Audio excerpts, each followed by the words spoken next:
So what do you do if you're looking at a piece of property and there's a creek next to it? Number one, you need to look at a flood map. You need to find out, is your property in the flood zone? Now, just because it's in next to a creek does not mean that property is in a flood zone. Even in 2010, we had a huge flood here. That house did not flood. It did not get any water in it in 2010. This creek never dries up. It runs all the time. 2,000 feet up there. It's very narrow. It's not very much. But if you look up there, anytime it rains, all the water from that hill comes down here. It's coming into this creek. Now, on my other house I had down the road, my house was way out of the flood zone, but I could tell you that when we got at least 2 times a year, the water came up and my bridge was about 8 feet from the creek bottom. When it got a hard rain, it would come over top of my bridge, and sometimes it went over the top of the fence on the outside. That's nuts. It's crazy.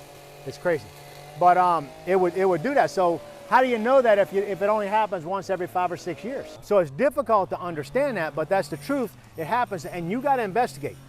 If you want to talk to neighbors, talk to neighbors. If you want to talk to the county can tell you how often this road floods, because every time it floods, they come out and put cones on it, and they maintain that area so that somebody doesn't get hurt. And they record it. They record it.